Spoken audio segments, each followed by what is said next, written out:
গণতন্ত্র এবং মিডিয়া হাতে হাত মিলিয়ে চলে এবং গণতন্ত্রের যত বেশি অনুপস্থিতি থাকবে, গণতান্ত্রিক অর্ডারের যত বেশি অনুপস্থিতি থাকবে, গণতান্ত্রিকভাবে নির্বাচিত সরকারের অনুপস্থিতি যত বাড়তে থাকবে, আপনি দেখবেন মিডিয়ার উপরে চাপ বাড়তে থাকবে। এটা আমাদেরকে বুঝতে হবে।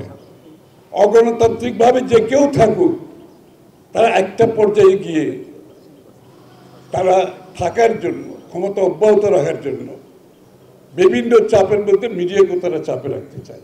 এটা আমাদেরকে স্বীকার করতে হবে। সুতরাং আমাদের ঐক্যটা হবে গণতন্ত্রের জন্য। আজকে আমাদের ঐক্যটা হবে গণতান্ত্রিক সাংবিধানিক রাজনৈতিক অধিকার ফিরে পাওয়ার জন্য, যার মধ্যে মিডিয়ার স্বাধীনতা অন্তর্নিহিত আছে। এর কোনো অল্টারনেটিভ নাই। আর কোনো বক্তব্য, কোনো রিফর্ম এটা দিতে পারবে না যেটা আপনাকে গণতান্ত্রিক শাসন দিতে পারবে। কোনো রিফর্ম দিতে পারবে না। Reform only works when you have a democratic order in the country. Reform কাজ করবে না আদারওয়াইজ। মানুষের কাছে দায়বদ্ধ সরকার হতে হবে, জবাবদিহি সরকার হতে হবে, যারা বারবার জনগণের দিকে তাকাতে হবে, জনগণের কাছে যেতে হবে। সেইটাই হচ্ছে জবাবদিহিতার মাধ্যমে মিডিয়ার ভূমিকা অনেক বেশি, এবং মিডিয়ার কাজ হচ্ছে জবাবদিহিতার আওতায় আনা।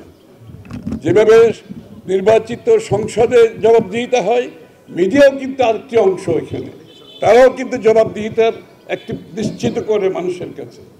সুতরাং আগামী দিনে আমরা ঐক্যবদ্ধ থাকবো গণতন্ত্র পুনঃপ্রবর্তনের জন্য।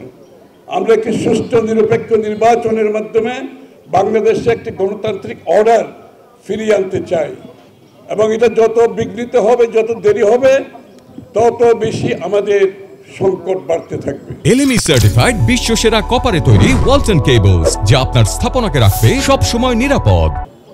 এজন্য আমরা ঐক্যবদ্ধভাবে বাংলাদেশের সমৃদ্ধির জন্য, ঐক্যবদ্ধভাবে গণতান্ত্রিক অর্ডার যত তাড়াতাড়ি ফিরিয়ে আনতে পারি, সকলের প্রচেষ্টায়, মিডিয়ার সহযোগিতায়, বাংলাদেশের মানুষের ঐক্যবদ্ধ প্রচেষ্টায় সেই জায়গায় যত তাড়াতাড়ি আমরা যেতে পারি, তত বেশি আমাদের জন্য লাভবান হবে। ডিআরইউকে আমার আবারও শুভেচ্ছা। আমরা ডিআরইউ আমাদের হৃদয়ে আছে, আমাদের আন্দোলনে ছিল, আমাদের সাথে ছিল। আমি আশা করি আগামী দিনে বাংলাদেশে মিডিয়ার স্বাধীনতা অক্ষুণ্ণ রাখার জন্য, নিরপেক্ষতা রাখার জন্য ডিআরইউ একটা শক্ত ভূমিকা রাখবে। এবং আমি এটাও বলছি, সাথে সাথে মিডিয়া এবং রাজনীতিবিদের ইন্টারাকশনটা খুবই গুরুত্বপূর্ণ, এবং এটা আমাদেরকেও রাজনীতিবিদদেরও সহনশীল হতে হবে। মিডিয়ার প্রতি যদি আমরা অ্যাগ্রিভেশন দেখাই, মিডিয়ার প্রতি যদি আমরা রাগান্বিত হই, সেটাও আবার ভালো কিছু না। আমি তারেক রহমান সাহেবের একটা কথা বলে এখানে শেষ করছি।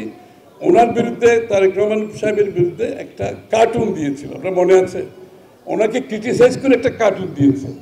এর মধ্যে তারেক রহমান সাহেবের রেসপন্স কিন্তু রাগান্বিত না। উনি বলেছেন এইটা দেওয়ার জন্য তো এত বছর আন্দোলন করেছে, এটা যাতে আমার বিরুদ্ধে দিতে পারে তারা, এই জন্য তো এতদিন আন্দোলন করেছি। এটা হচ্ছে আমাদের রাজনীতিবিদদের এই এক্সাম্পলগুলো সেট করতে হবে, আমাদের সেই সহনশীলতা দেখাতে হবে, মিডিয়াকে কাজ করতে দিতে হবে, মিডিয়ার কাজে বাধা দেওয়া চলবে না। সুতরাং আমরা হাতে হাত মিলিয়ে বাংলাদেশের গণতন্ত্র অক্ষুণ্ণ রাখলে আমাদের দেশে যে সমৃদ্ধির কথা আমরা বলছি, সেটা সম্ভব হবে।